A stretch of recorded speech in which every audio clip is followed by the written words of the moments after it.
see. Oh, we're good. We're good. We're good. Good morning and good morning and welcome to the Wake.Show. How is everybody? Happy Monday. I hope everybody's doing all right. A little chilly in many parts of the viewing area. Samantha, how are you doing this morning? A little sniffly from allergies, but I'm doing okay. You too. It is allergy season. Do you have a regimen yet? Do you have a?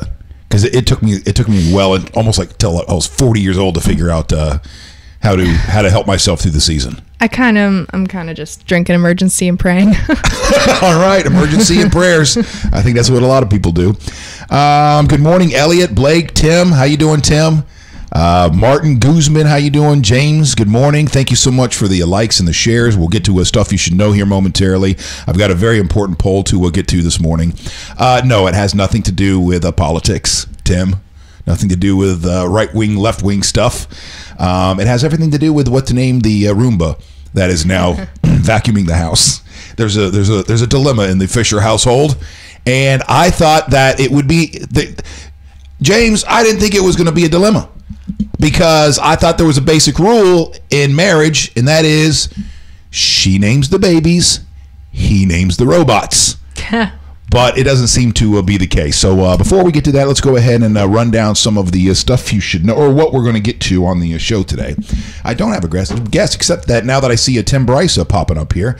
Tim, if you are still there, I'll tell you what, we'll do a little impromptu, not need to dial you in right now, but I'll sometime between now and 12:30, if you want, we'll come on and talk a little politics. It was a big weekend. The president making jokes at his own expense, which I love that kind of stuff. Last year he had skipped the correspondence dinner.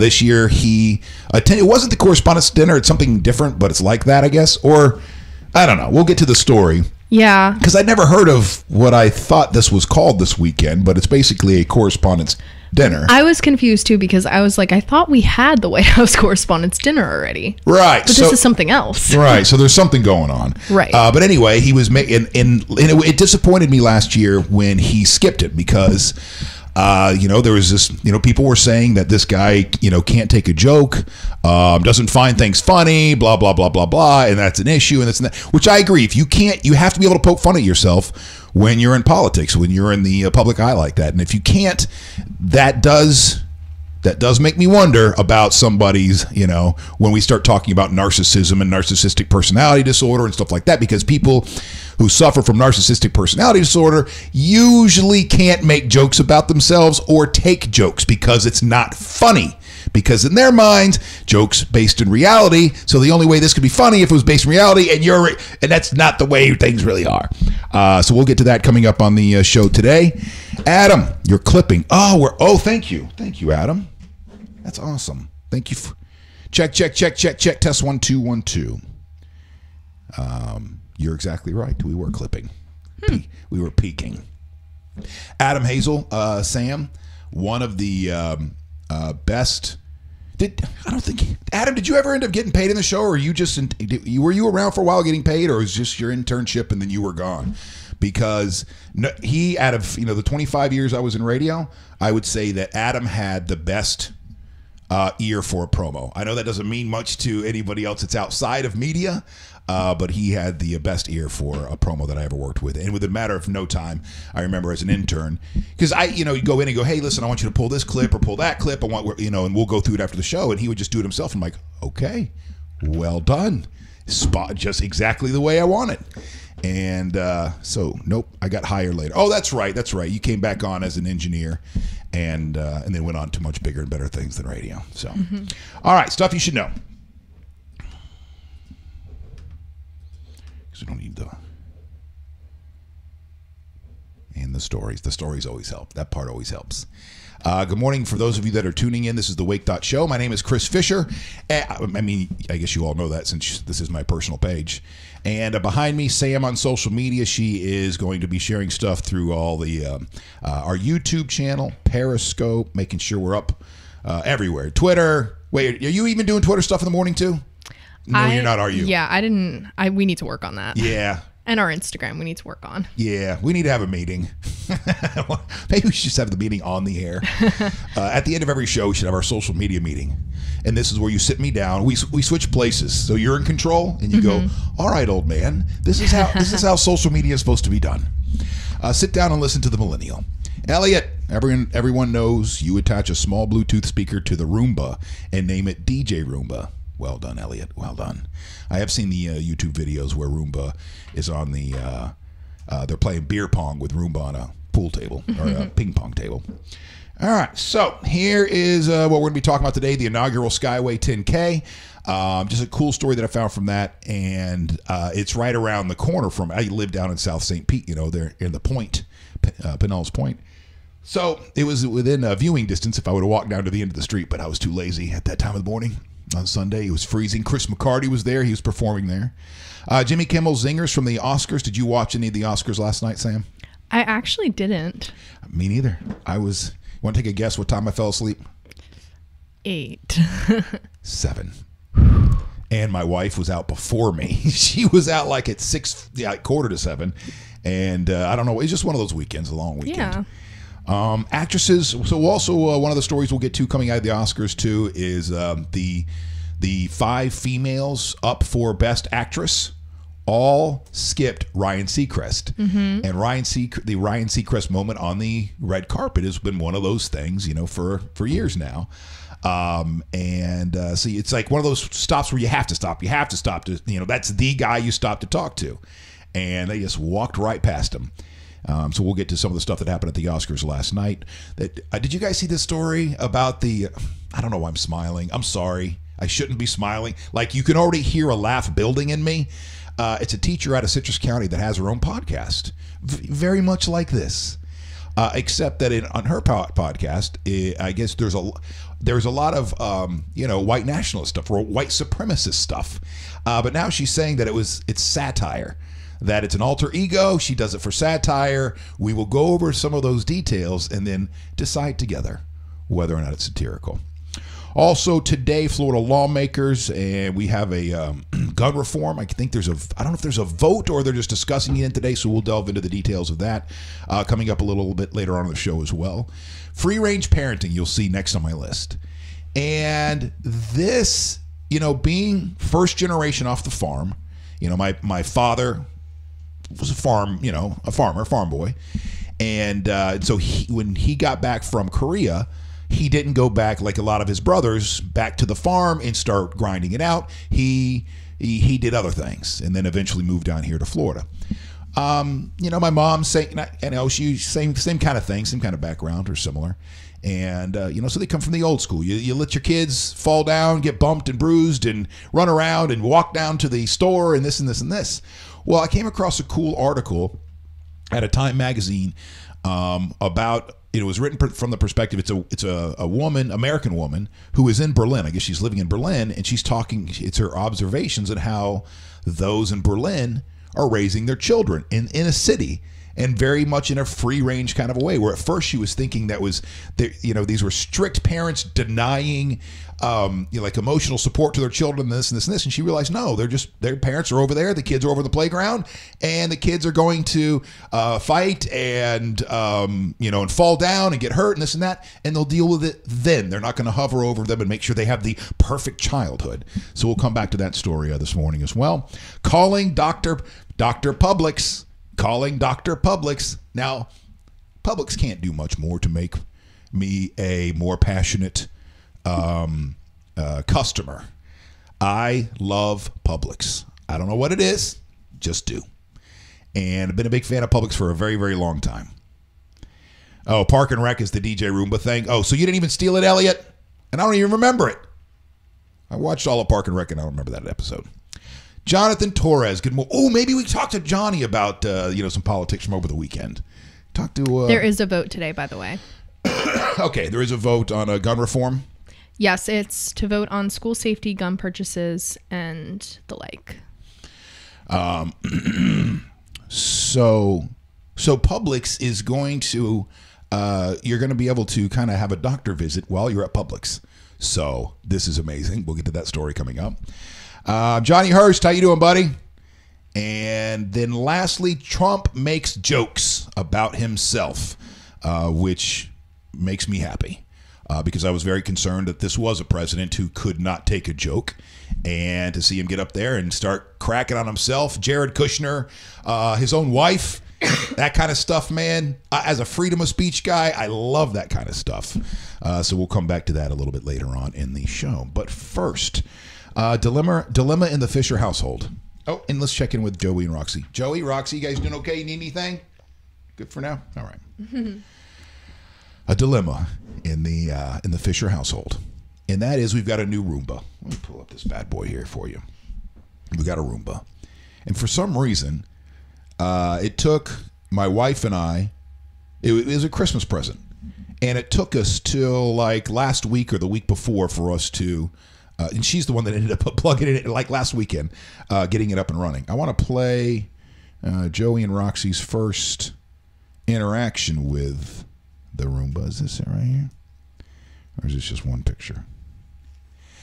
Anyway, I should have had it ready to go for you guys.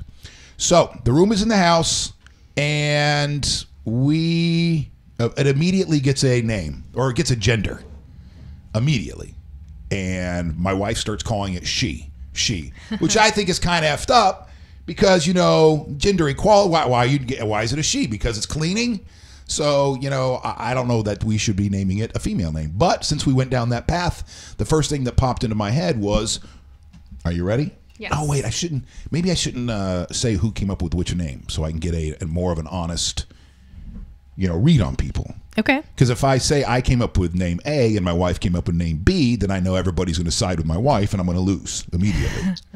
All right, do that. So here are the two names. One of us wants Uma Roomba.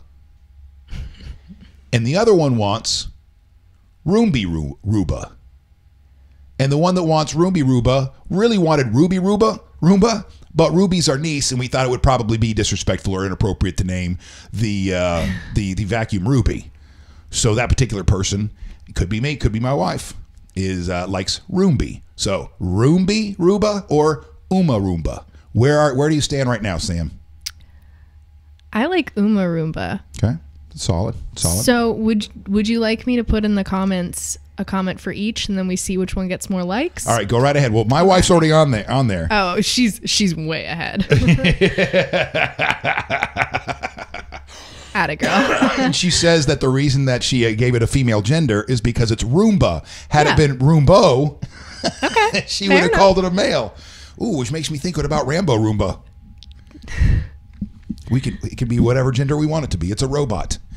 And also, I'd like to, Johnny Hurst, Johnny Torres, and everybody else that's watching this morning. Mm-hmm. I'd also like to throw out something else that I don't even think this should be a discussion. I don't think that this should be a debate this morning at all, or in our household, either publicly or privately, because I thought the old adage was, she names the babies, he names the robots. I believe there's even a country song that sounds something like that. So I think I should be able to name all the robots and the dogs and the fish that come along. You know what answer I got to that, Sam? When I threw that out there? She goes, no, I'm naming everything. What the hell? Can't argue with that. It's bait and switch. It's bait and switch. I'm pretty sure somewhere in our wedding vows last year was I get to name all the robots and the dogs. All right, so let's go back to the comments here. Johnny Hurst, great brother. Publix is the bomb, by the way. Customer service goes a long way. I love Publix. Love Publix. Lauren, Roomba, the Roomba thing. Okay. It would be spelled Ruby, Rooby. Jonathan Torres, terrible names, both of them. Ooh, from James, Scooby Roomba. Oh, Rosie. I like that one. Rosie would be perfect name. It's a female cleaning robot. And isn't Rosie the name of the robot on the Jetsons? Isn't that Rosie? Is it? I don't know. I can't remember. Or is Rose... Oh, it is. I think so. I think it is. Or is Rose the name of what's-her-face's robot on Will and Grace? Or not robot, but like head made on Will and Grace. Rosie is Rosey on the Jetsons. On the Jetsons. And then I'm not sure about the other one. Do you watch Will and Grace at all?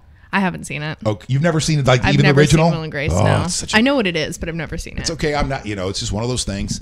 But yeah, look up What's the name of the maid on Will and Grace? Maybe type that in real quickly and see what comes up. Thank you, James. Rosario. So I was right. Mm-hmm. So Rosario Roomba or Rosie Roomba. Rose Roomba. All right. Hey, I told you this is the most important topic coming out of the weekend in the Fisher household.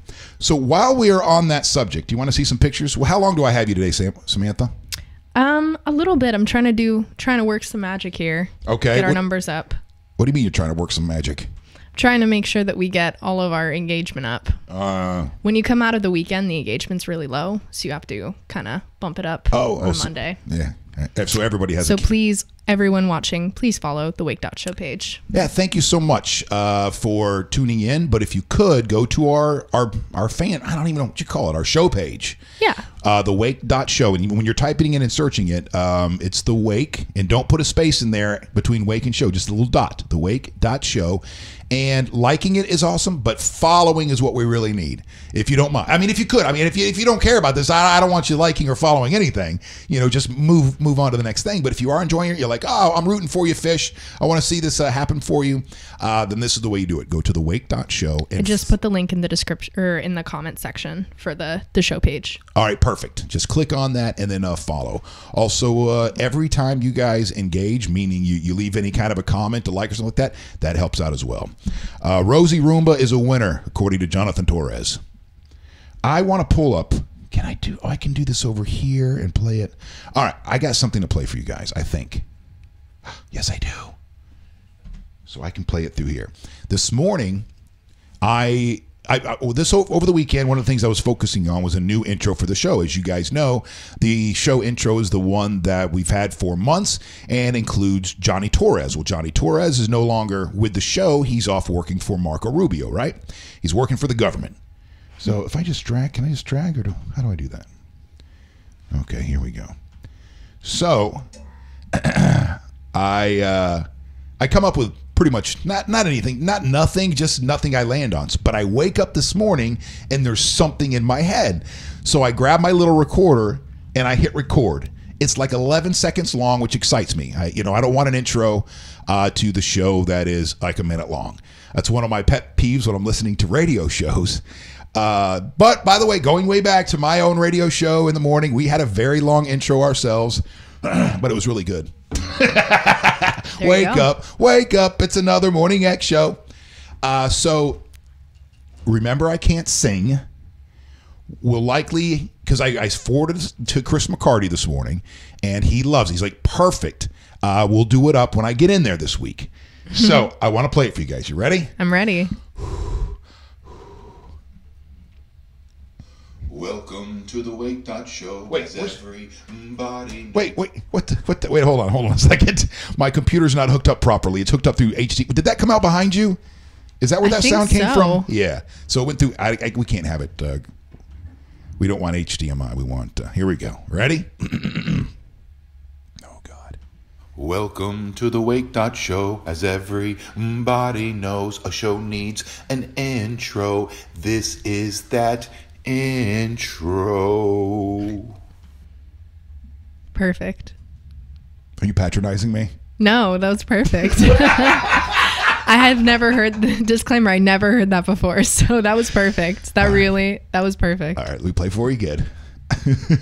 And I know it sounds like this is like a joke, but that's kind of why I like it. I want you and Chris to do that as a duet. I think that'd be so funny. And then record it like it's a very serious, dramatic video. Just black and white video. Okay. You're both crying.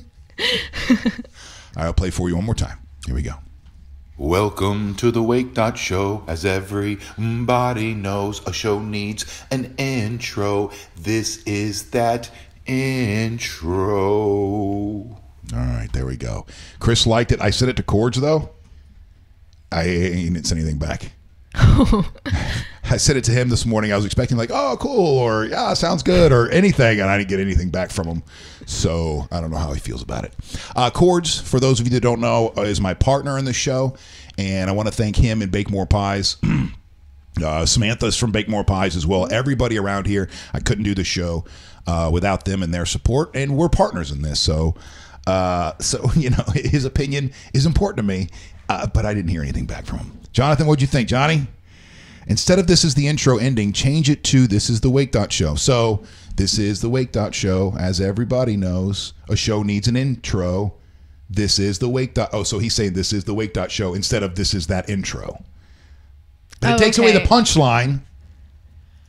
I mean, you do already say it in the beginning. It's not like you don't say the show name. This is the Wake.Show. I think you say welcome at first. Oh, welcome to the Wake.Show. As everybody knows, a show needs an intro. This is the Wake.Show. That works too. I guess I'll run it by Chris. Cords, what do you think? First off the top of your head. I like the other one better because I think it's just so funny. But is it too quirky? No. Okay. I think it's perfect for the tone of the show. Okay, good. Michael, let's see. Johnny Hurst says, how about a heavy metal version? Well, my God. Well, that's what I'm curious because, when I give stuff like that to people like Chris McCarty, it never comes back sounding like the way I gave it to them. And I'm always like, man, what about that like, yeah, no, you weren't even on time. You're this and this and this. But, here's taking that thought you had and turning into something that would look like a song on paper. So I'm very curious in what Chris, what will be in his head or what, he's going to bring to the table later on this week. But I was thinking that. So Johnny Hurst, the heavy metal version, would be, welcome to the Wake.Show. As everybody knows, yeah. The show needs an intro. That was the intro. All right, we'll see. I know that would make Jesse Cage happy if we did a heavy metal version of that song. So what's your allergy regimen? Is it regiment? Regimen? Regimen. Mm-hmm. I had really bad allergies when I was younger, and the last couple of years I've luckily haven't had anything, but this year really hit me. It hit me so hard that I was not expecting it. There is on the back porch on our back porch is a nice thick layer of green. Oh, as a new homeowner too, what do you guys do? Do you clean that stuff off as you go? Like if you have a back porch or your vehicles, like every week you just go ahead and just scrape off the pollen? Because I swept about a quarter of the porch last night because there was a lot of dirt too. And I turn around and look back and all the dirt was off, but that pollen seems kind of sticky. Mm-hmm. And I saw where I was cutting through some of the pollen, but I had to go back through. And now I'm like, okay, well, I got to get a push broom or a hose to get the stuff off. But my question is this: Do you clean as you go, like every week or two throughout the season? You getting the pollen, off of certain parts of your property or whatever, or you just wait till the end? Like we'll wait till May and then get in there with a pressure cleaner or pressure washer or something and hose it down. Then that's the Creed version, I think. You're right. Just make it the second lyric. Welcome to the Wake.Show. As everybody knows, a show needs an intro. This is that intro. I kind of like that. I like that one better. I do too. We'll see. It's hard though. We'll see what Chris comes back with. Yeah. Maybe we can have him do both. Welcome to the Wake.Show. How would you do it country style? You start and end with a yeehaw, just for the comedy. Down. Welcome to the Wake.Show. Ho ho. As everybody knows, it needs an intro. This is the Wake.Show. Yeehaw. All right, enough of that nonsense. There's a part of me, and here's the thing about being a homeowner too, because we have a big oak that's on the property line in the back, and there's a part of me, the conservationalist, that goes, you don't cut down a tree just because the pollen's bothering you or because it's on a fence line and you're trying to get a fence in there. Da da da da. But on the other hand, I do have my issues with allergies, and seeing, that green just sticking to everything in the back just makes me itch looking at it. So my thought is this, because it's going to be too much money. There's no way we're going to be able to do it in the next year. My thought is this, and I want to run it by you guys because, as we both know, it doesn't matter what my thought is. I run this kind of stuff by my wife, and she's either, oh yeah, it sounds like a great idea, or it's shut down, and then whatever that decision is, is the decision we go with. Of course, these are the things I'm learning. My first year of marriage, now into year 2. But what I'm thinking is, even though it kind of hurts my heart, I want to take that tree down. It's hovering over the back corner of the house. All that, looking at all that pollen, I'm like, holy crap, I can't do this. And it's also on the fence line, which is just a chain link fence right now. We want to put a white, one of those plastic white fences down that way. And he's just not going to, I don't know how we're going to do it. But if we do that, then I will replace that tree in the back with a couple, at least 2 in the front. And I don't know if, where I'm living in Pinellas Point, or St. Petersburg, if there are rules to what kind of trees you can plant, what you can't plant. But as long as it's cool, I like maples. I grew up with a couple maples in my front yard. I like a couple of maples in my as an adult in my front yard. And then I think it bounces down and everybody's happy. What? You don't give a shit about my domestic issues? Ooh, the wife goes, we can get some estimates. There we go. That's a good sign. There you go. Awesome. All right, Lauren, thank you so much. I do know a guy that pulls stumps for a living. He was infamously known as the Cowbell Kid for many, many years here in the Bay Area. Not associated with the Rays, although he was at every game. But I think that's what he does for a living. I don't know if it's the same thing as removing full trees or not, but I will start with him and see where we go from there. Anthony, how you doing, buddy? It was good to see you last week. Thanks for stopping by. Anything you on the personal side of things before we get into stuff you should know today, Sam? Nope. I think I'm okay. Oh, I remember now. Thank you. Thank you for distracting everybody for a moment while I reset. So here's what, for those of you that are suffering allergies like Sam and I'll tell you what I do. This time of year, it used to be a Benadryl or 2 Benadryl at night and a Zyrtec in the morning. And then after last season, it dawned on me the reason that I was so exhausted every single morning. Like, I'm on the radio, I've got a cup of, 2 or 3 cups of coffee in me, and I'm still going like trying to peel my eyes open. Mm-hmm. And I have I have a feeling it had everything to do with the Benadryl at night and the Zyrtec in the morning. Probably shouldn't take the Zyrtec in the morning. So now it's just a Zyrtec at night, and if it gets that horribly, horribly bad again where I can't breathe, my eyes are just puffy and whatever, then I'll take an extra one. Mm-hmm. That day. But I found over the years, I've gone through the Claritin. There was another one out there that I tried, and then some of the stuff up the nose, like Rhinocor and whatever. Yeah. You've done that too in the past? Yeah, I have. It's never really done much for me.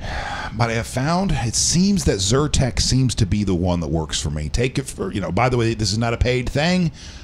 Take it or leave it. I'm just trying to help people through this time of year. You going to name the trees? Listen, James. Probably. Let's see. If I get a couple maples and put them in the front yard, I think one I would name Maple. Beautiful name. And the other one I would name Oak, just for a reminder of where they came from. The story behind it. No, I don't. I don't know. I probably now that you put it on my head, yes, I'll end up naming the trees because I won't help it. I'll be out there, in the right state of mind one night and go, "Ooh, this one looks like a Leisha." Stuff you should know it is. See, the theme song's already stuck in my head. There you go. Welcome to the Wake.Show. As everybody knows, a show needs an intro. This is that intro. Now, stuff you should know. I do have a lot of pictures from the weekend. Maybe we'll wait till Chris later in the week when Chris comes in, because he took a lot of video too and pictures from over the weekend. He was out at that inaugural Skyway 10K and performing, playing music while people were running, or after they were coming back for the party. I wanted to go down there. It's just that I was too lazy. It was a long enough week, and that wasn't going to happen. So let's start at the top of the inaugural Skyway 10K. How many people ended up doing? Did you know anybody? Do you guys know anybody that ended up running it? Because I was talking to different groups of people. One of those groups of people were the people that I was with, the runners I was with on Saturday morning in Orlando at Best Damn Race Orlando. And they were all bummed. There were a lot of them I was talking to were bummed because they wanted to run that race and then come back and run the inaugural 10K over the Skyway. But I guess that sold out in hours when it first went up, and so they weren't able to get in. But what they were bitching about is how many people they knew that got in that's never run a race, that doesn't run, just wanted the opportunity to go over the Skyway and back, and even if they had to walk it. So they were pissed that they weren't able to get in, and so many people were that were novices or didn't care about racing in general gone in. So one of the stories that coming from that is this one right here. Atop the Skyway, two parents run for their oldest son. And at first, there you go. That's the picture they put in the paper today, coming from TampaBay.com. They felt him as if he was the wind at their back. About 7,000 runners and walkers took part in the inaugural Skyway 10K on Sunday morning. Sharon and Eddie Gonzalez of Clearwater are among them. But at one point, atop the iconic span, 200 feet above Tampa Bay, as the moon disappeared and the sun rose, Sharon and Eddie felt their son at their side. It was as close as we could get. As close as we could get to him in heaven. And as you notice, I've turned the cameras on Joey and Roxy as they sleep quietly in the corner on the couch. Because on one hand, this is obviously a tragic story. They lost their son, but on the other hand, as somebody who wonders about the universe, they're not the first people to feel a loved one next to them and during certain times, and so these kind of stories are always curious because I'm always curious in how you guys see the world as well, the universe as well. So Sharon and Eddie ran for their oldest son, Jared. He went out for a midnight run a few years ago. He never came back. He was 23. His face was on the T-shirts his parents had made for Sunday's race. It wasn't the easiest of 10Ks and up and down trek. There's more. Eddie, who is a software developer, has been legally blind with no central vision since a hereditary disease robbed him as a teenager. Sharon is still recovering from a bicycle accident 3 years ago that tore her right knee to pieces. Surgery and a long rehab. That's why she walked Sunday, but she was going to make it. We were both going to make it, Eddie said, for Jared. Eddie and Sharon could talk about Jared all day. Jared, the star student at Clearwater Central Catholic High School. Jared, the cross-country runner. The weightlifting captain. Jared, of the body sculpted for perfection. Jared, the healthy eater. When Jared went in, it was always all in. And that smile, Sharon said. That's what we remember most. And there's a picture of her son right there. And I don't know, do you ever, so you said you don't run 10Ks or 5Ks, any of that kind of stuff, right? Not yet. Okay. I love announcing these things, and Best Damn Race, you'll find me at every single one of those, except for New Orleans. Because, at first I thought it was because he didn't, want to pay for me, to fly me there when he could just hire somebody locally. And I'm sure that it plays into a little bit, but I guess the guy that they found in New Orleans is a really good, and it is from New Orleans and knows all the runners, so that makes it even better. But otherwise, you'll find me at all the Best Damn Races around the state. And one of the reasons why I love, because I'm not a runner, but one of the reasons why I love it so much is there's just this energy. There is just this positivity that is swirling at these races. And as you sit there at the finish line, there's this release, and you can almost feel it. And especially for those that are running the longer races, bucket list kind of people and, stuff like that. You see it on their face, those who have trained really hard, and this was very difficult. It amazes me. It amazes me every single time I see somebody who is, and please don't think I'm being a derogatory or disparaging now when I'm talking about somebody who's obese or really, really big, because in my mind, I'm like, it's an inspiration. They got out there and did it. And some of them, it's just the 5K, but there are some people who get out there and do the 13.1 miles too, do the half marathon. And it'll be a female that's 250, 60 pounds, you can tell, or a male who's 6'3", and you can tell well over 300 pounds, but they're still out there doing it. And every time I'm like, I have no excuse. I have no excuse whatsoever, except for the fact I'm the race announcer and I can't run in this race because I have to announce it. So, there's that positivity and that inspiration that's constantly coming across the finish line. As a matter of fact, on Saturday morning, one of the coolest moments, and again, it's one of those moments where people, for somebody like me, maybe not you, but somebody like me, it's like, I just shake my head like, man, what am I doing? Why won't I run? A guy finishes his 5K, and he's pushing a stroller in front of him. Do you know what's in that stroller? A breathing apparatus. He's got a breathing apparatus, whatever, he's got the stuff in the nose. I don't know what's going on with him. I don't know what his ailment is, but he needs help breathing. And the guy throws his breathing apparatus into his stroller and runs a 5K. That's insane. That blows my mind as I sit there and go, I don't run. I'll never run. Blah, blah, blah. Just feel very inadequate in some moments, but still positively inadequate. And so that kind of positivity comes across the finish line. And if you're ever at one of these races, whether I'm announcing a race or somebody else, you will likely hear at some point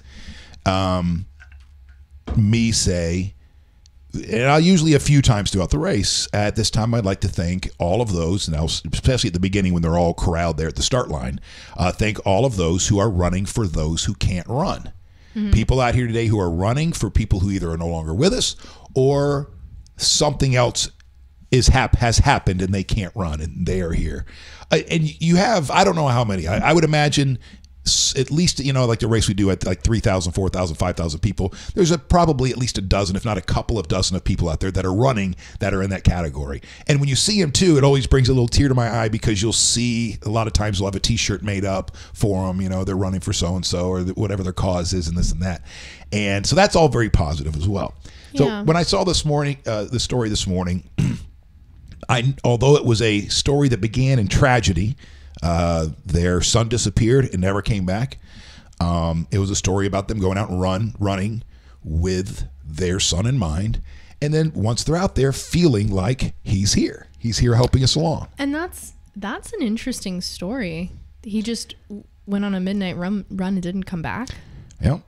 Obviously, we don't have the details on that, and that's not what it's about, but that interested me. I was like, that's very interesting. Well, I guess what had happened, let's see, Eddie, who works from his house, didn't see Jared the following morning or afternoon. He began to call around to Jared's friends. Justin found Jared's driver's license in Jared's car. Eddie and Sharon contacted police, who told him to first check the local ambulances service, and later that night, a trooper came to the home. He told us there had been an accident and it was bad. Oh, okay. The family made their way to Bayside Medical Center in St. Pete. Jared had been struck by a car just 3 blocks from home. Witness said he walked against the light. The driver was never charged. So, like I said, a horribly tragic story to set that up. But this is how the parents, part of their healing process was to go do this in the name of their son. And so that's beautiful to me. That is beautiful. Which brings us now to Harvey Weinstein. Next up. And not just Harvey. We're not just focused on that. We'll get the next few stories have to do with the Oscars last night. And this was something that my wife turned on early because we didn't have anything good on the DVR. So we just went ahead and threw on, was that CBS? Oh, I can't remember what it was on last night. Which one's Good Morning America? Which one has Michael Strahan? Whichever network that is. So it's ABC. I thought it was ABC. Yeah. So ABC, and so we flipped that on, and I'm immediately getting agitated because it just annoys the shit out of me. Red carpet stuff. I don't know why. To each his own. I'm not judging you. I'm judging me because somebody should not get as worked up over stupid shit like that as I do. And then not get worked up about the big stuff that's happening in the world. So we'll start with Jimmy Kimmel's Zingers from the LA Times. Jimmy Kimmel returned for a second stint hosting the Oscars, hopefully this time without the wrong film being named Best Picture at the end. Bless you. Thank you. Did you see that moment? So, or did you see a clip of that moment from last night where... So I don't think so. At the very end, they brought out Warren Beatty and who the hell else was with him? I can't remember now because I only read about it or only saw it this morning. I didn't stay up late enough to see it. We fell asleep by 7 o'clock. I'm not even kidding. Fell asleep by 7 o'clock. She woke up like at 10:30 to come to bed. I woke up at midnight, got up, looked around, went back to bed, and but at the end, it was Warren Beatty. I guess the same 2 people had presented last year. And then, of course, they had the wrong envelope and they awarded the wrong Oscar. So they came back to redo that and didn't mess it up. But the guy that ended up, or I can't remember, was it Del Toro or whatever his name was, Guillermo, damn it, forget now.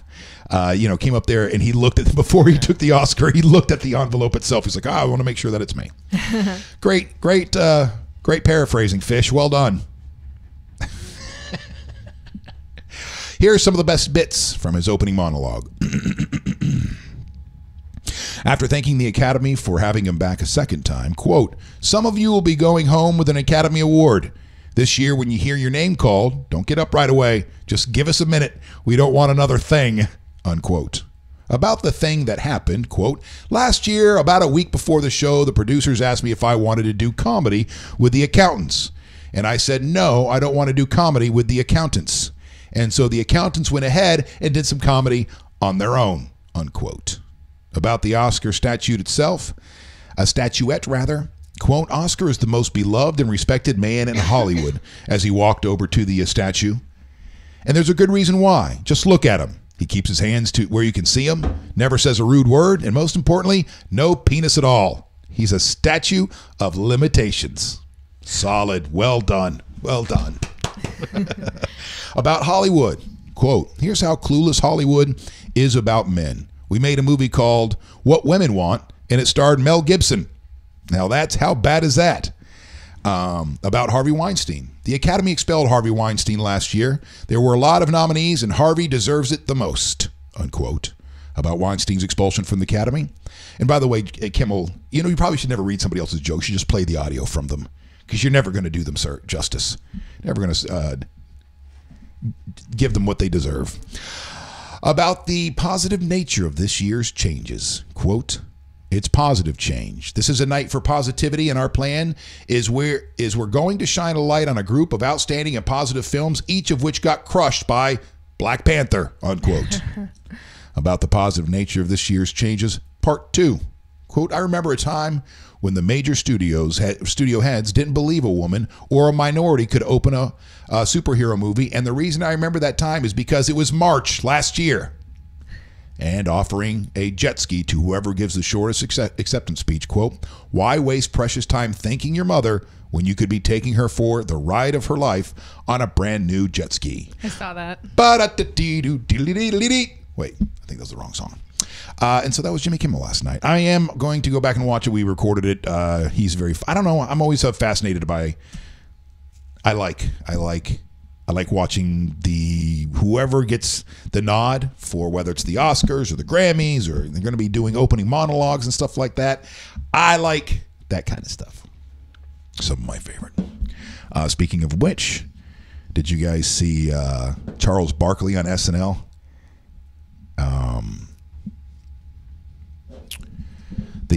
Charles Barkley hosted, I think, for his 4th time. And the interesting thing about Charles Barkley is he's really not that great at remembering his lines or being able to understand him when he does remember his line, or being able to read the lines. He doesn't have the best comedic timing in the world, but there's just something about Charles Barkley that is awesome. And SNL was a good SNL this past weekend. There was something I wanted to bring up to you guys about, there was a skit. All right, let's see if maybe we'll come back to it. All right, so more on the Oscar stuff. All 5 Best Actress nominees skip Ryan Seacrest. Are you surprised that Ryan Seacrest was even on the red carpet? No. You're not surprised? I'm not surprised. Because if he, I don't think anything else has come out, correct me if I'm wrong, but if he's still defending himself as an innocent person, then I think it would be more suspicious if he did not come out. You know what I'm saying? Yeah, but considering the climate, and the times, you can still see that his strategists, publicists, people around him would go, all right, maybe stay off the red carpet for right now. Unless he is so vehemently, passionately angry. Like, say this woman, it's complete bullshit, right? Mm-hmm. And he is so angry. He's like, no, F you. I did nothing wrong. I never brushed up against her. I never did this, never did that. F her. She's trying to get us for $15 million. I'm going to the red carpet because I didn't do anything wrong. This is kind of his thing, too. He's been doing this for years and years. I mean, aside from every other billions of gigs that this guy does, red carpets are pretty much, you go to Ryan Seacrest. Right. So I think that it would make a big statement if he was not there, and people would be like, Right. Like, you see what I'm saying to my point? If he is defending himself as innocent, I think it would be worse for him if he did not show up. but he did. And all 5 women competing in this year's Oscar race for Best Actress snubbed him, avoided him. That's funny. And this is the way they write it in the rap. Avoided what is typically the, quote, must-do interview of the red carpet, a chat with Ryan Seacrest. Amidst accusations of sexual misconduct against the busy E! News host, which he vehemently denies, his traffic at the Hollywood's Dolby Theater was noticeably lighter this year, especially when it came to stars nominated in key awards categories. I want to say on Drudge this morning, let me check real quick, they had a headline. It's not there anymore.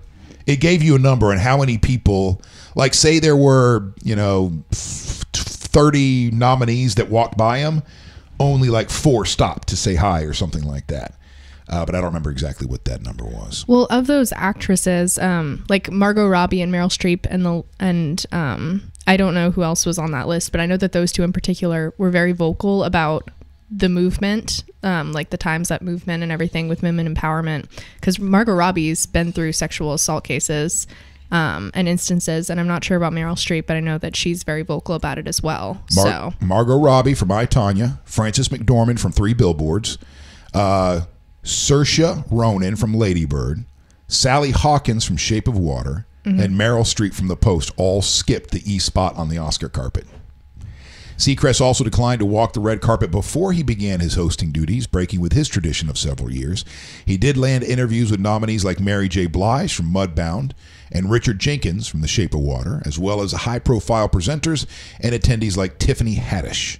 During his segments on the broadcast, but they put a 30-second delay on him just in case some shit went down. They didn't want, really. Yeah, they if all of us here I'll get to. Let me just get back to the story. So during his segments on the broadcast, a co-host, Juliana Rancic, yes, Seacrest avoided any talk of the sweeping Me Too and Time's Up movement that have blanketed award season conversations since the Harvey Weinstein scandal erupted. Hours before the carpet commenced, Deadline reported that Seacrest would be afforded a 30-second delay from the network in case he was rejected by live talent. They didn't want to show that live, or in the event that anyone tried to confront him live on television. Now, the network denied it, saying no such measures would be taken and the show would be business as usual. And so in case you don't recall, or you're trying to, you didn't hear the story originally, it was last week that Seacrest accuser, or former stylist Susie Hardy, came forward with the specifics of a harassment claim she raised with E! Owner NBC Universal last November, including accusations that Seacrest groped her genitals and pressed his erection against her. A formal investigation from the network said Seacrest was innocent of any wrongdoing. Okay? That doesn't, but he's passionately denying this, vehemently, they say, denying this. There was a formal investigation, but that doesn't, we know how these things can go. And his lawyer also said that this woman had sought $15 million in exchange for her silence. So Hardy hit back and said Seacrest was pushing a false narrative. What are you doing? Have we talked about this, Sam? What do you do in times like these? Who do you believe? We have talked about this, yes. So in moments like this, is there a gut feeling? I mean, and someone actually just commented saying allegations do not equal guilty, which I do agree with in the case of men or women being accused. So I think it speaks volumes that these women see that they have a higher platform and they decide, since they are such an integral part of the Me Too and Time's Up movements, that they want to skip Seacrest to kind of make a statement. But also he's saying that he's innocent. So honestly, I try to withhold some judgment here until more comes out about it. All right. Coming up next on the Wake.Show, we're going to take a little break from Stuff You Should Know and play a video for you. This video is coming from this past Saturday night. As you can see in the background on the television, there's a rerun of The Big Bang Theory happening. We press pause, and here's why. Oh, man, I look good. I like the colors of your walls. Thank you. Got 4 different colors on there. So we're dog watching. Let me see if let me pull up a couple of pictures of the dogs. All right. So look at that dog. So we're dog sitting on. Is that a dog treat in your mouth or is that a cookie? Oh, both. Great. So here are the dogs. That's me also in the bed. Oh. And those are the two dogs. That the one on the right is Gatsby. The one on the left is his little sister, same mom and dad, 2 years later, and that is Dottie. What kind of dog is that? They are, they're half poodle, half Labrador. Is that right? Labradoodles? Maybe. Yeah, Labradoodles. Yeah, probably Labrador. Labradoodles. So here's what happened. We go to do a little photo shoot. Oh, and that's my niece right there. It's for my niece. Oh. Or one of my nieces, Ruby. No relation to our Roomba. Thank you for letting my dogs stay with you. I love you. That's really cute. Isn't that something? That made me smile too. So my wife notices that she grabs a couple of the treats, the cookies, and because we're going to use them to try to get the dogs to sit still so she can do a photo shoot. There you go. This is married life. Saturday night, partying hard. And as she's trying to get them set up, she's got the two cookies in her hand, and I see her go, like, sniff them. And then this look on her face, she goes, these smell really good. They smell like vanilla. She hands them over. I go, oh, wow, they do. They smell like vanilla Oreos or whatever those, I'm talking about. So she goes, I dare you to eat one of these. I'm like, well, come on now. That's... It looks like a vanilla Oreo. So here we go. Action. All right, just a couple minutes ago, my crazy wife wanted to do a photo shoot with the two dogs. Oh, I apologize. I forgot that I set it up for you in the video itself. So, there's that redundancy. We're dog sitting for my brother and his wife. So they drop off these treats here, these little dog cookies, right? Well, she pulls a couple out so that we can, use them for the photo shoot. And she goes like this. And she smells one and she looks at me and she goes, this smells just like a real cookie. So I smelled it, and it smells delicious. So she goes, I dare you to eat one. Well, of course, you obviously think they're delicious. They smell like vanilla. They smell like a real human cookie, but I'm not sure. I have a feeling it's going to trick me a little. Ready? Here we go. Lady and the Trumpet with Gatsby. He has big teeth.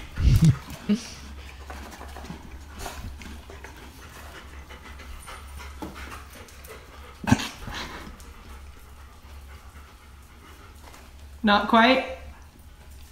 That's a real cookie. That's a human cookie. This is not a dog treat, honey. I promise you. Take a bite. This is not a dog treat. I'm not kidding. Taste it. She's shaking her head. What do you think about that, Gatsby? Honey, I'm not kidding. So my wife thought I was effing with her, and so she wouldn't take a bite of the cookie. If you took a bite of this, you would go, that's a real cookie. There's no... All right, I'm to prove to you that I'm not messing around. Lady and the Trumpet with them. This is delicious. All right, I think we did try the Lady and Tramp here. There it is. Oh my God. Okay, there you go. There you go. I was looking for my hands. He's not as gentle as Roxy. All right, so That's funny. I wasn't screwing with her, and I wasn't messing with her at all, and it really tasted like. Okay, so then the next day, my brother and his wife come and to pick up the dogs, and I tell them, I was like, hey, thank you. I go, were those treats for me or are they for the dogs? And I told them, I said, this is not a dog treat. This tastes like human food. They're like, oh, come on. So they hadn't tried it, which surprised me. I figured my brother already downed one. And sure, so next thing you know, they're all having a cookie going, oh my gosh, this is delicious. And then the next thing you know, my nieces are going back into the dog treat box and pulling out more cookies and eating them. That's so funny. And I'm telling you, I should have brought some in today just for you. Oh, there's little Ruby there. I want to try one. There's one of the nieces. She was the one that got into the box there and said, it was a delicious cookie. And I know you guys don't believe me, but look at that. Just going through some of the stuff from over the weekend there. All right, enough of that nonsense. Now we'll get back to stuff you should know. I just wanted to show you guys that. Let's get back to some comments real quickly. Johnny Hurst, healthier than vanilla Oreo, meat byproducts. Yeah, I looked at the ingredients on it, and there was nothing on there that stood out. Like first of all, there was a lot of the natural organic stuff and this and this and this. And there was a couple of the scientific words, but it didn't look like anything that was you wouldn't find in people food. I think I found it online. You found that brand? I'm telling you, if I would have given you this cookie, one, correct? That's the brand. Yes, that's it. Okay. And what's it called? So I'll bring Three Dog Bakery. 3 Dog Bakery. Yes, they should have called it Barkery, but that's okay. Well, she also said they were really cheap. Like that whole thing was like $3.50. Oh, over here they got it for $7.48. So I don't know what she's got a good deal on it somewhere along the way. But original artisan bakery for dogs. This is not paid. This is not paid. It has some people don't know. Vanilla, carob, and peanut butter in it. Yeah, so here it is over here. The classic. Oh, I didn't have the peanut butter ones. I had the vanilla ones. But there you go. I'm just telling you.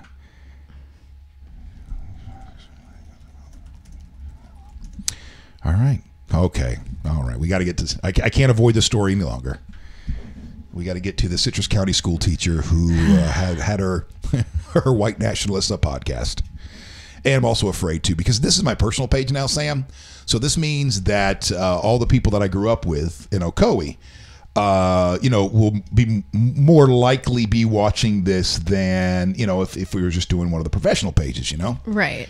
And so Ocoee has had a reputation back in the day. It was a sunset town. Do you know what a sunset town is? Or sundown town? Is everything closed by sundown or no? No. Okay, no. that was my guess. I don't know.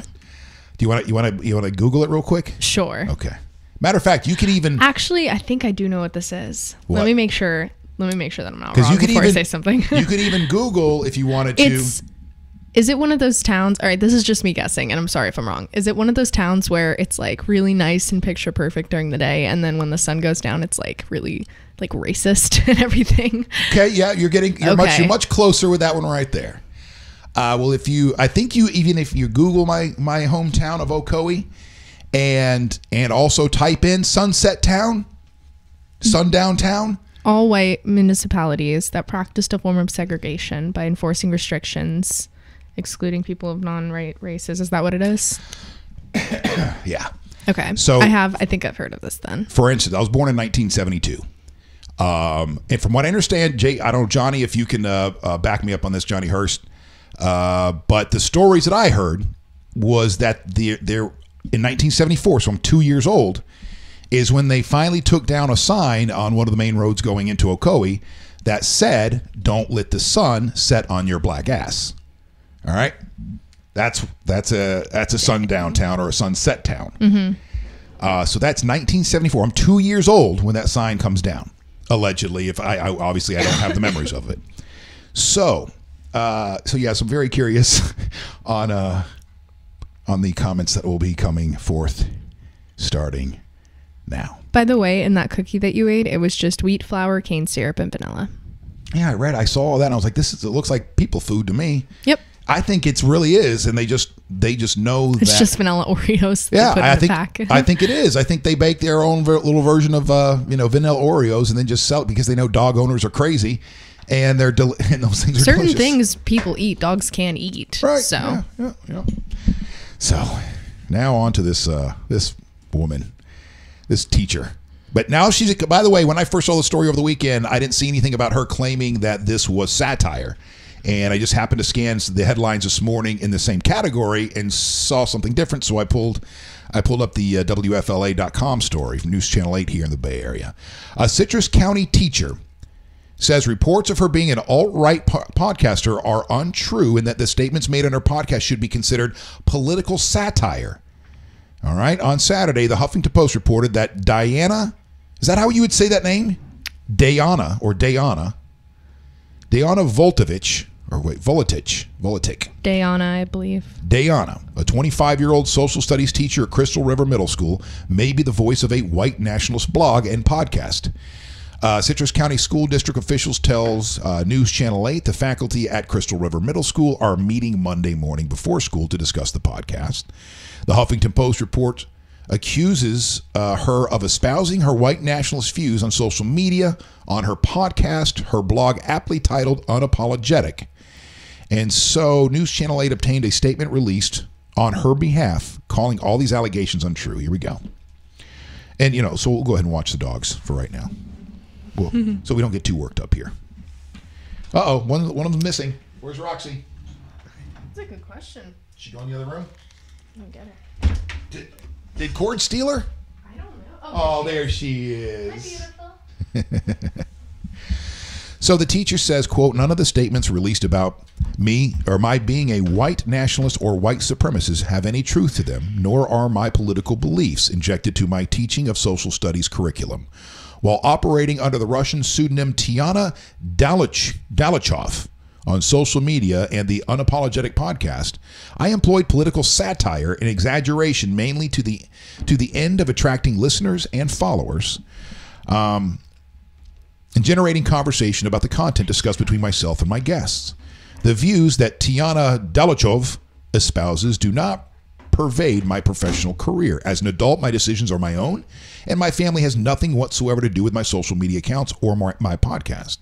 From them, I humbly ask for forgiveness, as it was never my intention to cause them grief while engaging in a hobby on my personal time. All future questions about the current situation should be directed to my attorney. I cannot comment further due to the ongoing school board investigation. So then Matt Mullen, the Assistant Superintendent of Operations, or for Operations for Citrus County Schools, has confirmed to News Channel 8 that the teacher referred to in the above statement is Diana Volta. The school website still has her member of the staff, and they released this statement. On Friday, the Citrus County School District was made aware of a concerning podcast by a Huffington Post reporter. The reporter indicated they believed one of the persons participating in the podcast was a teacher at Crystal River Middle School. The Human Resources Department was notified, and an investigation was initiated immediately. The teacher has been removed from the classroom, and the investigation is ongoing. So then the Huffington Post reports alleges that under the alias Tiana Dalichov, Volitic has done everything from suggesting Muslims be eradicated from the earth to bragging about teaching her views in school to support tweets about white supremacists, including former Grand Wizard of the KKK David Duke, Arthur Jones, and Patrick Casey. So, as you can see on the screen right now, this is coming from what account? That's not the Twitter symbol. What is that? Do you know? Or is that Twitter? The symbol next to her name? Yeah. Oh, it's just probably, you can pick an emoji. I'm sure it's okay. just one of those. It means white supremacy. It isn't supremacist or hateful to prefer your own people over others. No, it's just narrow-minded. It's, what, Joseph? Come here, buddy. What's the matter, little man?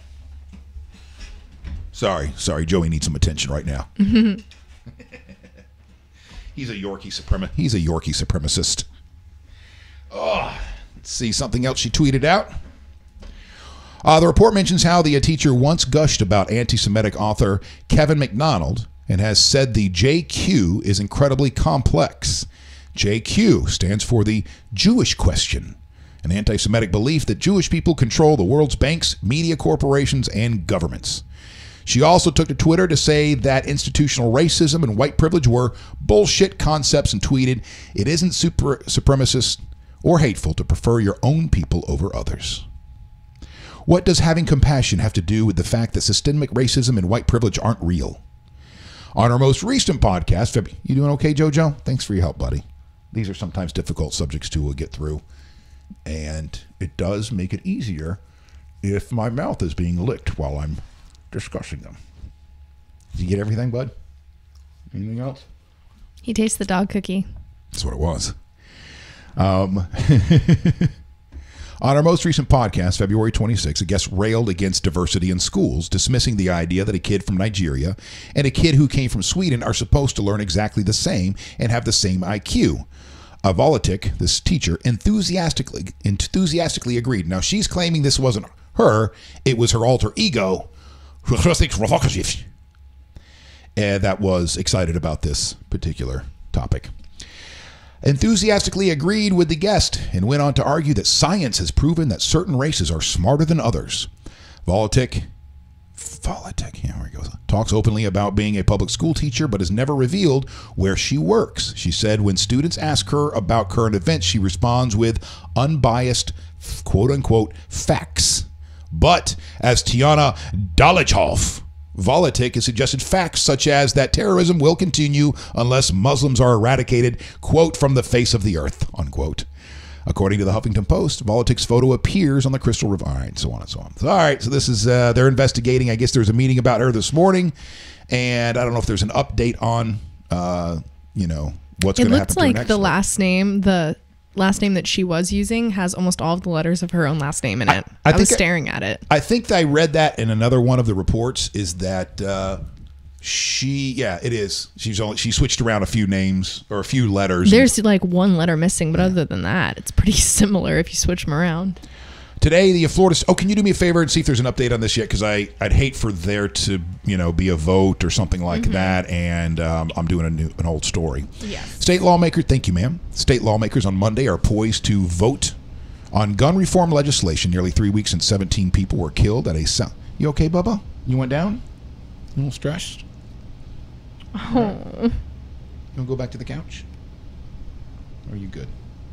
All right.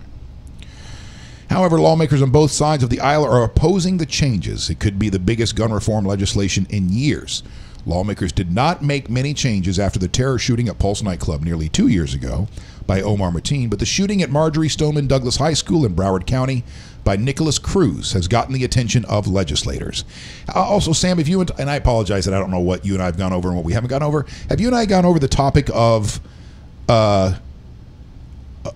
saying or printing the people's names once they do something like this? We have not.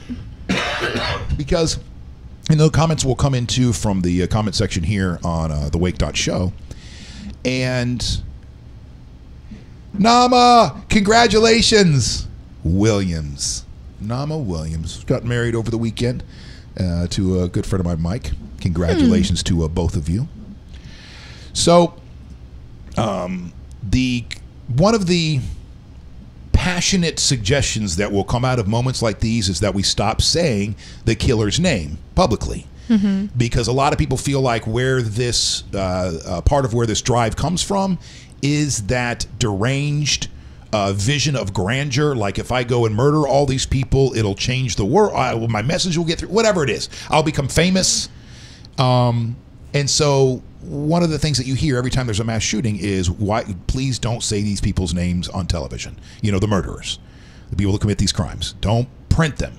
Don't give them that satisfaction." And if the thought is, if that's policy across the board, then that will take some of these people off the table because they know if they are trying to seek that moment of fame, that infamy, they won't get it. So, what are your thoughts on that? I think that... Here, Joey helps you think. Oh, Joey. Come here, baby. He's so scared. Come here, Joey. I think that if in a situation where the gunman is at large or something where at, Central Michigan University on Friday where he killed both of his parents, he fled. That kid, the 19-year-old, fled for the night, and then police caught him that next morning on campus, which... Why would you go back if you're trying to run? I don't know.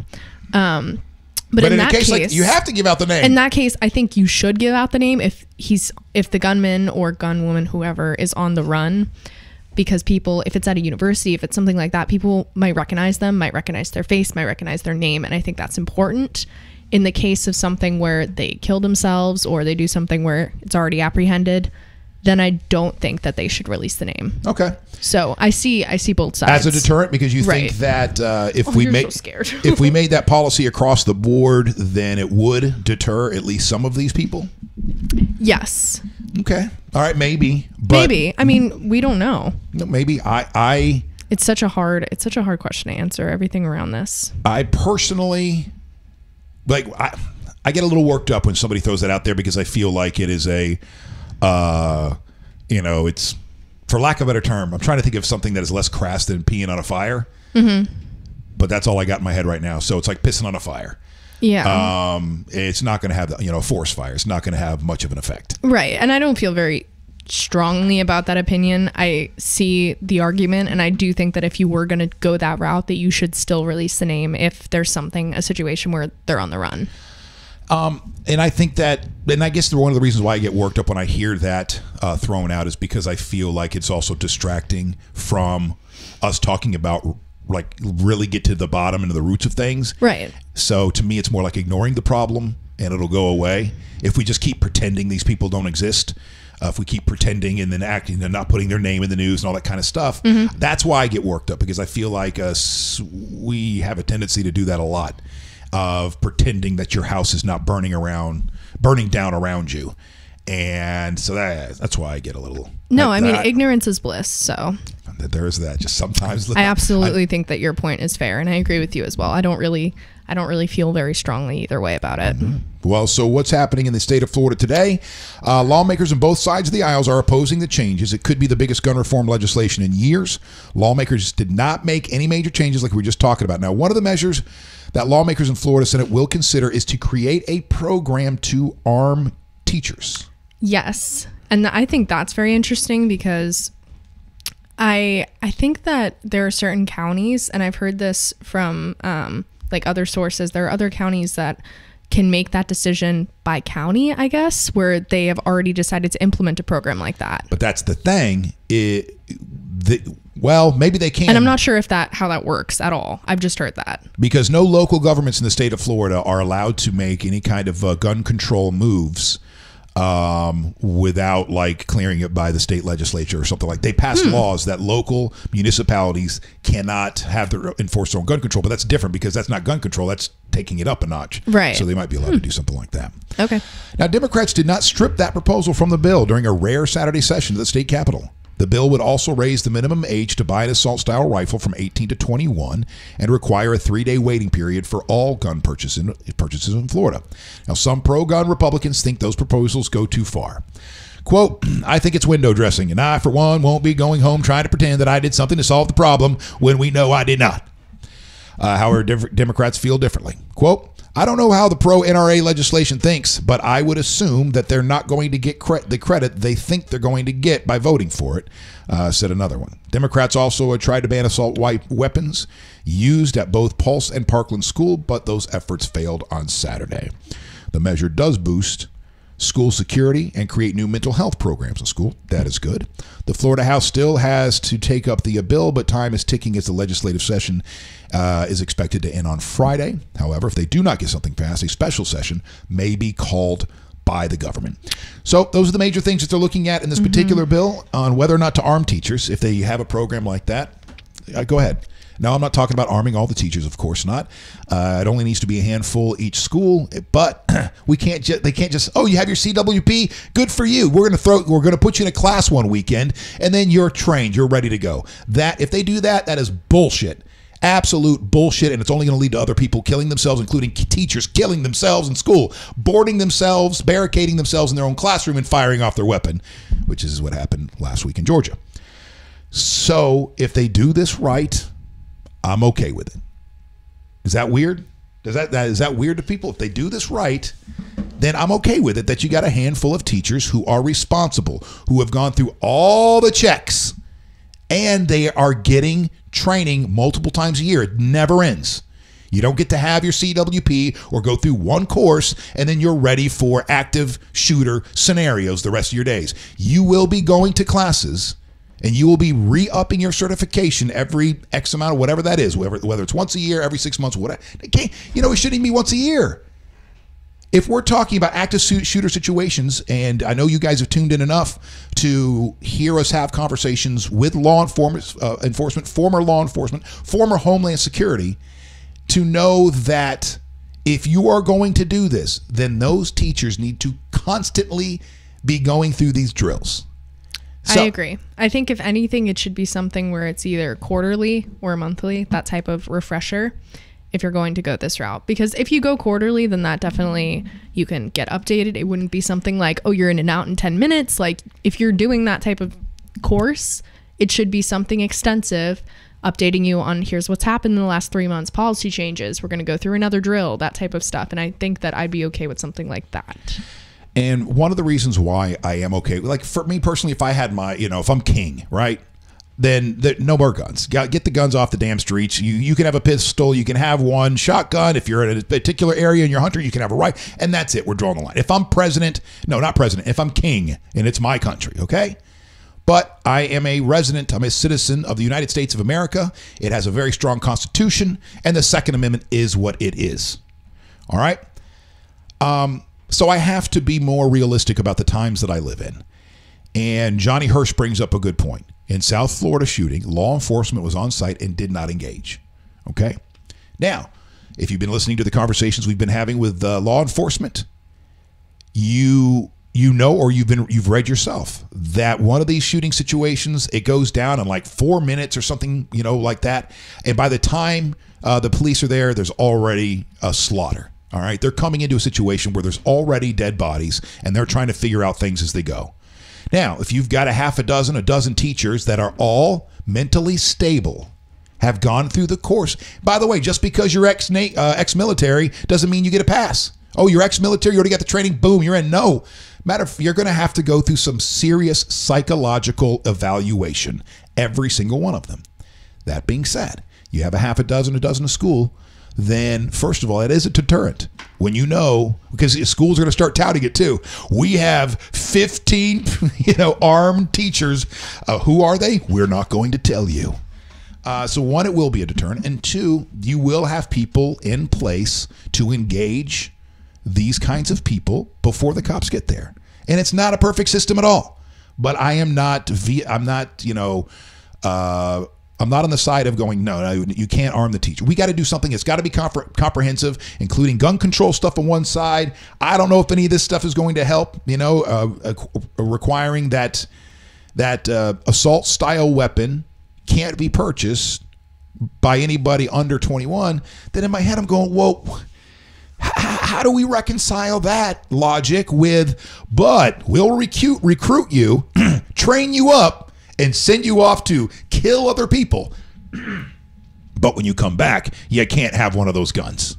Only when you're under our control and our command will we allow you to have, so you can kill other people. But once you come home, you're going to have to wait until you're 21 to get an assault style rifle. So for me, that doesn't make any sense. But this is one of those things that I feel like, even though it may be peeing on the fire, another peeing on the fire analogy, still maybe it's something that still needs to be offered up in this time that we're in right now, as we're trying to bring down the temperature to the static between the pro-gun and the anti-gun crowds. Maybe this brings it down just a little bit, because the pro-gun crowd, and this is mainly those who have like the NRA frame of mind, is they don't budge on anything. This is not all pro-gun people. This is the NRA. They don't budge on anything and have this very firm belief that your guns are directly tied to your personal freedoms. And as soon as they start, and so it's almost the same in their brain.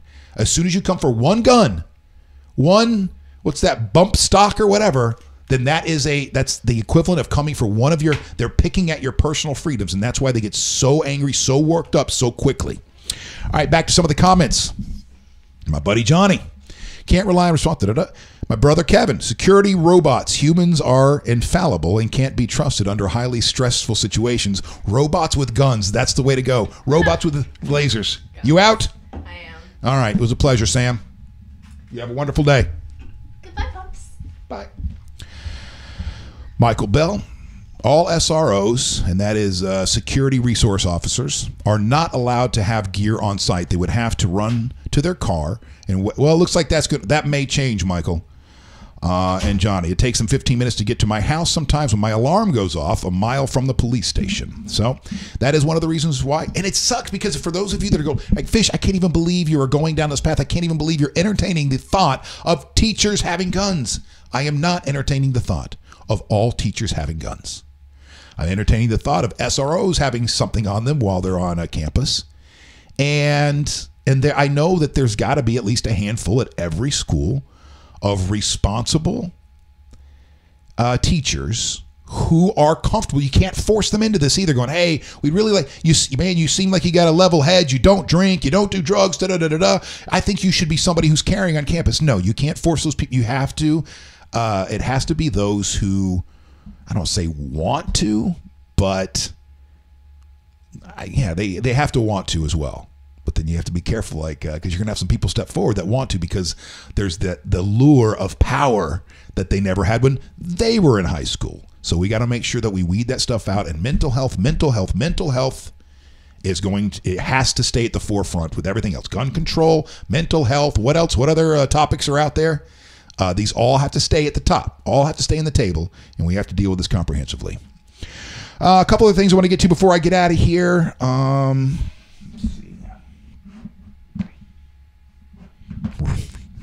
I repeat, robots are the way to go. Well, Kevin, you obviously never saw the first RoboCop. Because if you saw the first RoboCop, that was a warning to us all. And if you guys don't recall the beginning of RoboCop, I think it was the beginning of RoboCop, they're introducing the robot, Kevin, and all of a sudden the robot doesn't realize that the threat in front of him is not a real threat and does not, disengage, and escalates and escalates and escalates. It's a very stressful scene, by the way. And then next thing you know, that was gunfire.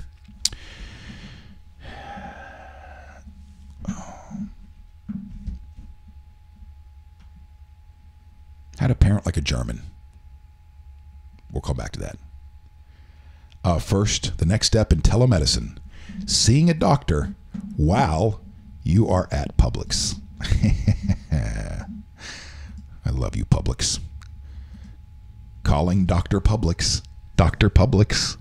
Two of the area's biggest corporations, operating from vastly different corners of the business world, have found common ground in a new joint effort. Baycare Health Systems and Publix supermarkets are pairing up in the fast-changing area of telemedicine. Their product? Convenience. As in going to the doctor while you shop for groceries. What started as an experiment late last year at a handful of Publix stores will be expanding to nearly 24 more locations. Well, I guess, does it seem weird that I'm doing the story as we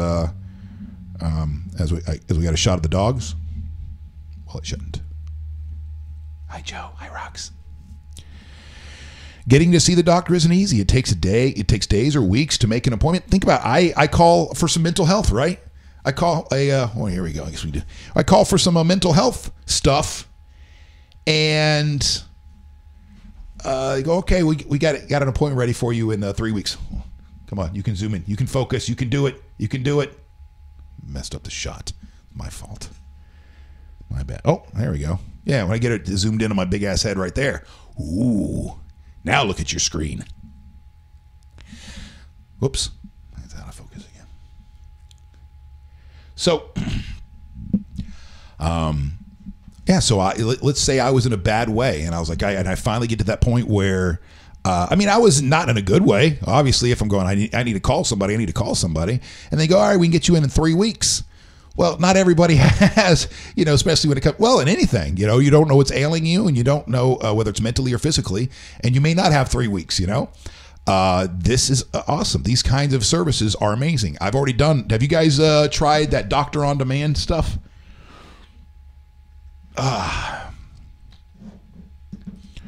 I believe it was, I'll look at it real quick. It's in my phone. But last year, when I was trying to get to, Doctor on Demand is the app that I went to. And again, this is not, there it is. You see the logo there at the top. This is not a paid advertisement. And I've only used them once, but it was cool. I can't remember. You sign up, and I want to say the visit was like, I don't remember if it was $29, $39, $49, something in that range. And you got a doctor, a real doctor, and there she is on the other side of the old camera there, and you're chatting it up. And from the time that I signed up for this service until the time that I got a doctor on demand was, I think, 2 hours. So I'm new to the service. I've never been there before, and boom, in 2 hours I'm seeing a doctor. Granted, it's via video phone, but I had hives, right, all over my body, so I was able to, take my phone camera and show. I was like, this is not weird. I'm not going any lower. These are real hives, and I showed her what's going on. We had conversation trying to get to the bottom of it and all that stuff.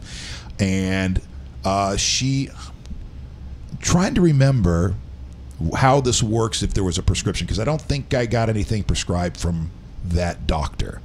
But anyway, this stuff is so now you're going to be able to do this at a Publix. So getting to the doctor isn't easy. It takes days or weeks to make an appointment sometimes, and then it can take hours in the waiting room. This is much easier. We believe this is a game changer. It will have a major impact on overall cost of healthcare too. Healthcare providers in recent years have been steadily rolling out new forms of telemedicine where doctors can treat simple medical issues. But see, a lot of this stuff, let's get back to the story, because I wonder if they're going to address this. Because I can see this turn where addicts are going to take advantage of this, drug addicts, and try to get in there and get their pills this way. But I have a feeling they're ahead of me on that one. So, in general, this thing here. Look at that. You guys see what's happening? Why is it doing that? I'm trying to scroll back and forth, and it's moving the actual ad itself. I've never seen that before. In general, it's a younger population that responds first, but there's these expectations from the older generation for healthcare. We'll just sit on the dogs then. There we go. Waters said the speediness of telemedicine is part of a new normal. Patients are demanding a better customer experience from providers, and telemedicine is one way to reach more people efficiently. I wonder if they're going to have a booth. You see the picture there? Are they in a booth? I can't imagine. People's medical issues are so private. I can't imagine that you're standing out in the open and showing your sores or whatnot. I have this rash. Hold on, let me stand on the chair. I have this rash that I need to show you, Doc. Well, that's a rash, all right. Next step. I love Publix. Trump makes free range parenting. All right, let's do Trump makes some jokes, and then we'll end with the free range parenting, which is kind of neat. The jokes were mostly on Donald Trump on Saturday when he spent the evening with a few hundred of his least favorite people, the Washington Press Corps, at its annual Gridiron Dinner. So I don't know. I know the Correspondents' Dinner. I don't know this Gridiron Dinner, the joke, but here we go. It's an annual Gridiron Dinner. The president, though, as the guest of honor, got the last laugh and even thanked the media. No, really, according to Bloomberg. Trump wrapped up his comments by lauding the assembled reporters, quote, "for all you do to support and sustain our democracy, and I mean that," unquote. How do you know that's not a joke? Because that's literally the first nice thing he's ever said about the media. And you're saying there allotted the assembled reporters for all you do to support and sustain our democracy. I mean that. I have a feeling that might have been a joke. I don't know. In a more than 30-minute speech, Trump cracked jokes about Attorney General Jeff Sessions, Vice President Mike Pence. Quote, "he is one of the best straight men you're going to meet," unquote. And son-in-law Jared Kushner. He didn't spare Stephen Bannon either, the former White House strategist. Quote, "that guy leaked more than the Titanic," the president said. He even mocked his own relentless cable TV viewing habit. Trump in 2017 turned down the traditional invitation extended to the commander-in-chief by the journalist group and also skipped the White House Correspondents' Dinner. And I hated that. I did not like that. Bothered me. That really did bother me last year, because to me that was a sign of somebody who has some issues and cannot take a joke and there's a reason for that. So it was. I don't know if it's what this means in the end, if anything, but it made me smile to see that he went and did this time. Now, I'm sure for those of you that are huge Trump supporters and you hate the media, you're in that place. You could care less. You're like, screw the media. You don't need to sit there in front of them and have them make fun of him or him make fun of himself. Screw that, and screw everybody who wants that. But he flew back Saturday from his club in Palm Beach, Florida, to attend the annual White Tie charity event, a kind of celebrity roast at which some of the country's best-known print and television journalists perform musical skits that lampoon Washington's most powerful politicians. While still in Florida, Trump stayed true to form, said on Twitter that the mainstream media in U.S. is being mocked all over the world. They've gone crazy. That's funny. So the tweet from the president is, the mainstream media in the U.S. is being mocked all over the world. They've gone crazy. Maybe. You could also send out a tweet, replace a couple of words. The president of the U.S. is being mocked all over the world. He's gone crazy, unquote. The comment was appended to tweet from his oldest son, Donald Trump Jr., highlighting the article from a conservative website. Trump arguably warmed up his comedy chops in Florida earlier in the day. According to CNN, he talked to Republican donors meeting about Chinese President Xi Jinping becoming president for life, and added, I think it's great. Maybe we'll have to give that a shot someday. So there's only audio of that. I heard the audio. When you hear something like that, because he's making jokes, and it does look like he was, working out jokes before he got to that dinner that night. So I'm not going to press too hard on that.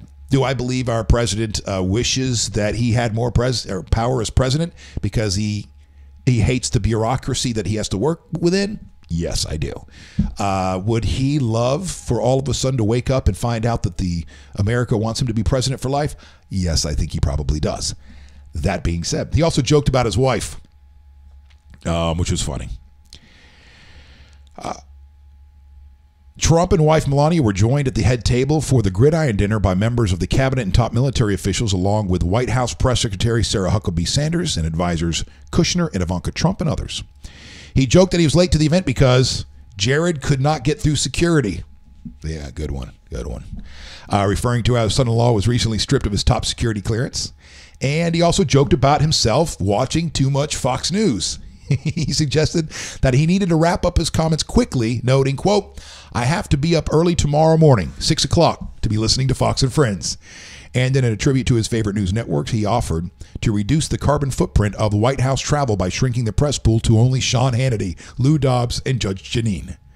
In an up-to-the-minute crack about tariffs, Trump said that many dying American industries come to the White House begging for help. But it may be too late for print media. Waka waka. And now in its 133rd year, the dinner held at downtown Washington Hotel raises money for college scholarships and journalistic organizations. So that was, I don't know what you guys think of that. Now, granted, I know what you think about it if you're an ardent Trump supporter or if you're passionately against the president. But for those of you that can kind of see things from different sides,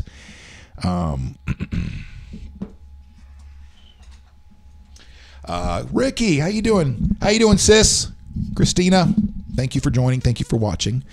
This is a good time to remind everybody that we would like you to follow the Wake.Show on Facebook. The Wake.Show. We're on weekdays, Monday through Friday at around 11-ish a.m. until we wrap things up. Oh, shit. I got to wrap it up soon. Oh, man. Okay. So I've got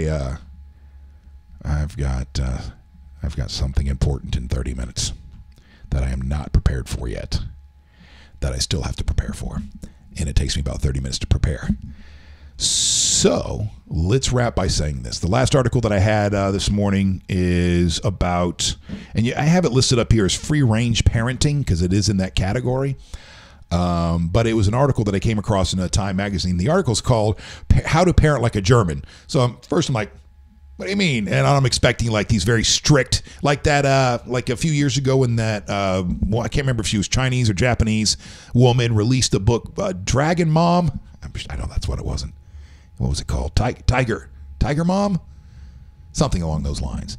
And she was like a very strict, authoritarian, asshole basically as a parent, and saying that's the way you should be as a parent. You should be an asshole. So I was curious on what this article is going to be and really what it was, and you guys can go look and get to the details yourself. But basically, it was an American woman in Berlin. So this isn't the outskirts of Germany. This is in Berlin. And her observations watching other German parents raise their kids compared to the way she was raising her kids. And she felt like she was a helicopter mom. Like she's hovering and making sure that her kid's not going to hurt herself and this and this and this. And she's watching these other German parents just huddled together, drinking their coffee, smoking their cigarettes while I don't know if they're smoking cigarettes or not. I'm being bigoted and ignorant because I was thinking Europe. I was picturing that moment, and they were all smoking cigarettes in their head. I don't know if that's a true thing or not. So anyway, So they're all huddled up, not paying attention to the kids in the playground. And she learned that this was on purpose. They're not just bad parents. That the philosophy, the approach is that you need to be able to take care of yourself. You need to be a responsible adult, and this and this and this. So you go get your bumps and bruises. When you get your bumps and bruises, you'll come crying our way, and we'll handle it together. And you'll learn in that moment. But I'm not going to sit there and hover over you and try to protect you from every bump and bruise along the way. And it goes on to talk about also allowing their kids to go to school, to walk to stores, to travel downtown, take some buses and go downtown without parental supervision. And this is just blowing her mind. She's like, I don't have it in me to be able to do this, raise my kids this way. But then she throws out some stats about how few abductions there are every single year in Germany. It's just a different culture and da-da-da-da-da-da. And in the end, and also going to school too. This was an interesting thing about the article. Kindergarten and first grade is not spent. They don't spend as much time trying to teach academics. The kindergarten is about kids socializing. And so there's a lot of playtime. There's a lot of socialization activities and this and this and this. That's the kindergarten. In first grade, that continues. And as they start to work in some academics, but they're not trying to the kids in Germany, as I say, they're not trying to have them, be able to read by the time they're 6 years old. They ease them into that, and you're going, well, what about academics? Are they going to fall behind?